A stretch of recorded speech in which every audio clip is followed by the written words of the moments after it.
Life asks us questions. And probably one of the most important questions it asks us is, what are you going to do about difficult thoughts and feelings?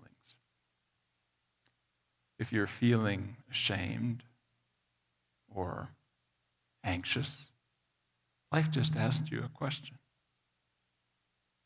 If you're standing here about to give a TED talk and your mind is getting very chattery, what are you going to do about that? Good question. And the answer to that question, and ones like it, say a lot about the trajectories of our lives, whether or not they're going to unfold in a positive way that moves towards prosperity, love, freedom, contribution, or downward into pathology and despair. And I'm here to make the argument that you have within you a great answer to that question, or at least the seed of it.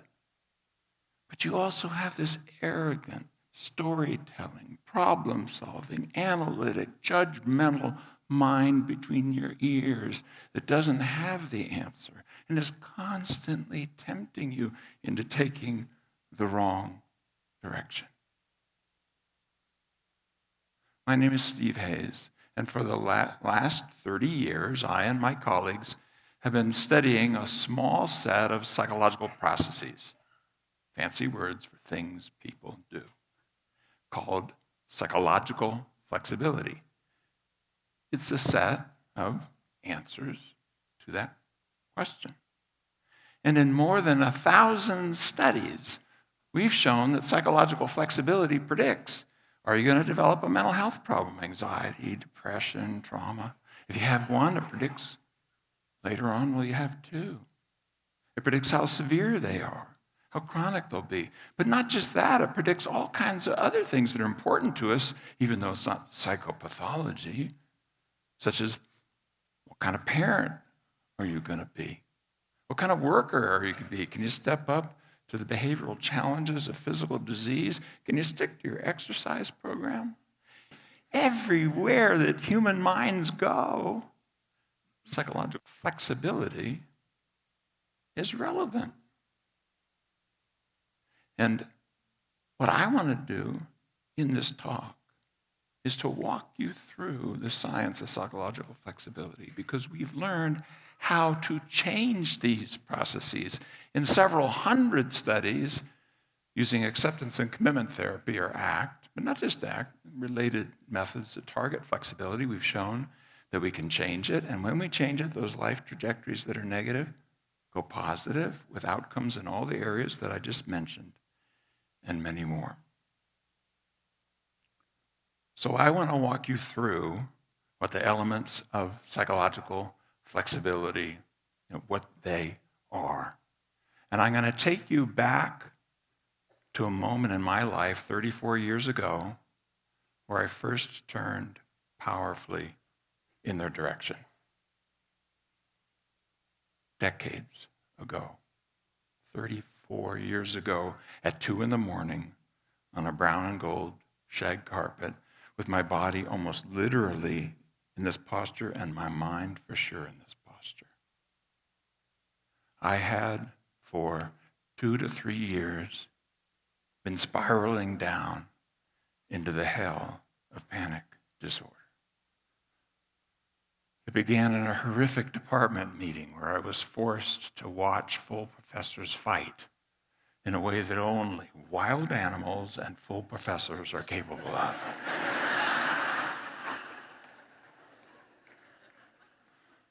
And all I wanted to do was to beg them to stop.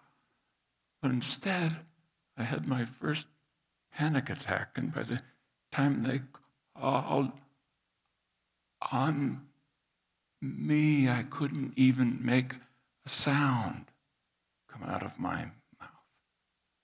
And then the shock and horror and embarrassment of that first and public panic attack. I did all of the logical, reasonable, sensible, and pathological things your mind tells you to do. I tried to run from anxiety. I tried to fight.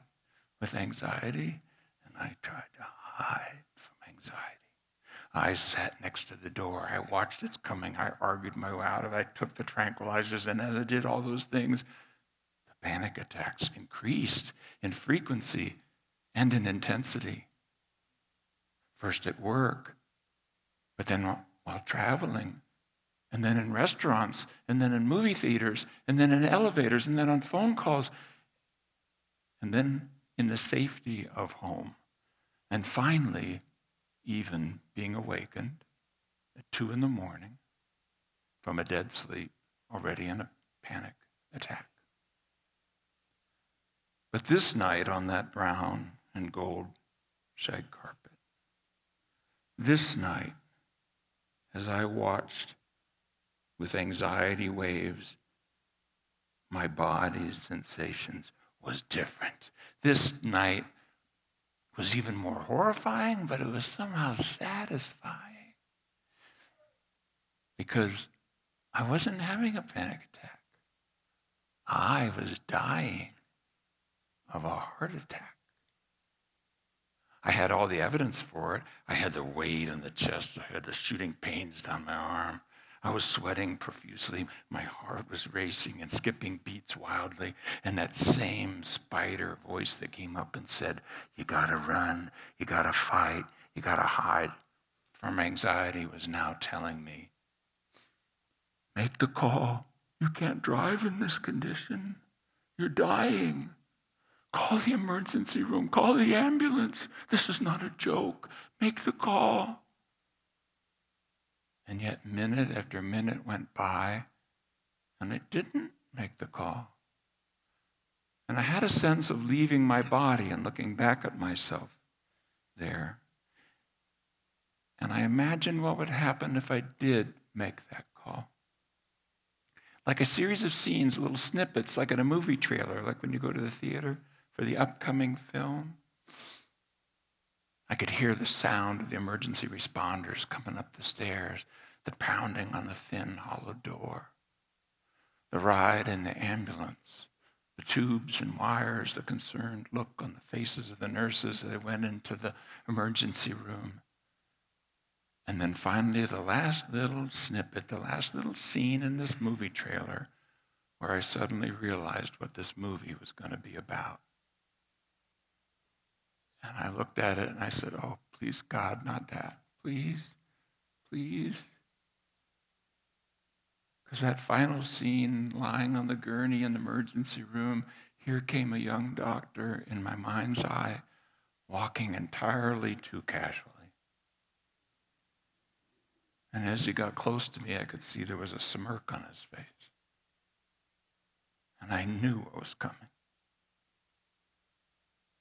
He got close and he said, Dr. Hayes, you're not having a heart attack. And then the smirk broadened. You're having a panic attack. And I knew that was true. This was just another level down of hell.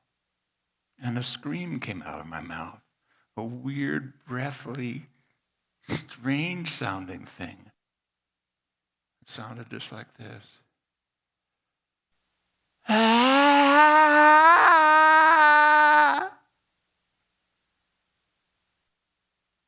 And as I bounced off the bottom, another door opened. I don't know how long it was, but it was a few minutes later, from a rarely visited but deeply me part of me, from the part of me that's behind your eyes, a more spiritual part, from my very soul, if you want to say it that way. Words came out. I'm pretty sure I said it out loud to no one at 2 a.m. I said, I don't know who you are, but apparently you can make me hurt. You can make me suffer. But I'll tell you one thing you cannot do. You can't make me turn from my own experience. You can't do it.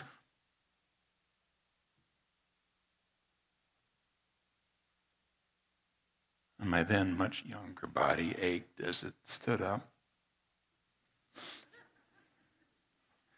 And I could tell from the dried and burning tracks of tears on my face that I had been there a very long time. But I stood up inside a promise. Never again. I will not run from me. I didn't know how to keep that promise. To be honest, I'm still learning. I had no idea how to bring that promise into the lives of others. I would learn that only in the work that we would do on acceptance and commitment therapy or ACT, and that was ahead of me. But in those 34 years, not a single day has gone by where I didn't remember that promise. And when you stand here like this, the way you know already is the wiser place to stand with pain and suffering. Things start happening. I can put it into words now, what the science shows, what this posture is. It's emotional openness. We're going to feel what's there to be felt, even when it's hard. It's being able to look at your thoughts, not just from your thoughts. So when you're thinking, they're not just like this, so you can't see anything else. You can notice them out there. It's connecting with this more spiritual part of you. And from there, being able to direct your attention flexibly, fluidly, voluntarily towards what's there to be focused on. And when you see something of importance, to be able to move towards it with your hands and arms free so that you can feel and do and contribute and participate. That's psychological flexibility. And it builds on what that seed is that you know, because if you put this into a word, I think you can see why this would be the word. The single word I would say is love. When you stand with yourself in a self-compassionate, kind, loving way, life opens up. And then you can turn towards meaning and purpose and how you bring love, participation, beauty, contribution into the lives of others.